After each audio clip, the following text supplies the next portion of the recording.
The media are on a war footing with Donald Trump doing battle with some elements of the Republican Party. You see it in the headlines and the phrases in the news stories. GOP meltdown, civil war, crisis.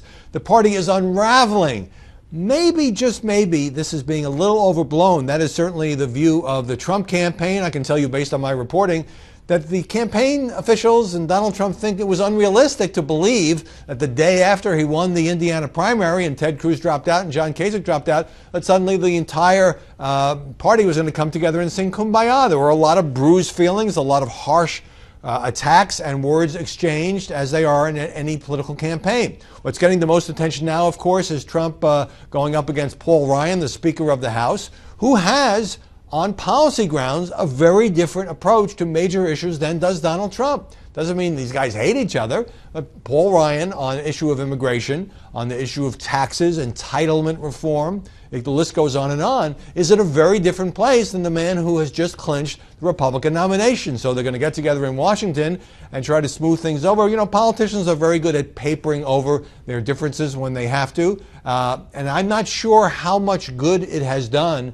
for Trump to go at Ryan the way he has, and even suggesting that maybe, possibly, he could be removed as the chairman of the convention in Cleveland, and Ryan saying word that he wouldn't fight that. But here's the thing. Although the Trump people believe that this is a sort of a preliminary dance, you know, Ryan perhaps trying to get a little more leverage, trying to take a stand, trying to give some cover, political cover that is, to fellow House conservatives, that in the end, Paul Ryan will endorse Donald Trump, maybe not enthusiastically, but he will do so. Whether that happens or not, could it be that those of us in the press who said that Trump was going, many of whom said that Trump was going to lose this nomination, in part because he didn't have the backing from the big donors, obviously he wasn't raising that much money, or from the big power brokers in the GOP, maybe we are overstating the importance of whether Paul Ryan jumps on board, whether Jeb Bush jumps on board, whether George W. Bush and George H.W. Bush, the only two living Republican ex-presidents,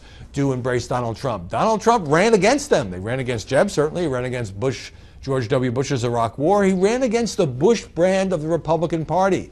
Now, the conventional wisdom is he needs his own very loyal supporters in the GOP. He needs other voters in the Republican Party who were not for him, and then he needs some independents and possibly some Democrats in order to win an election against Hillary Clinton. Fine.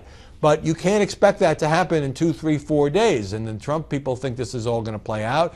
The journalists are certainly savoring this open warfare because it's just so unusual. Usually the Republican candidate, whoever it is, clinches that nomination, everybody falls into line. That's not happening, but for Trump to just change his position on a whole bunch of issues in order to please the Ryan wing of the party, that would erode his strength and damage his brand with the very people who got him to the point where he will be the Republican nominee.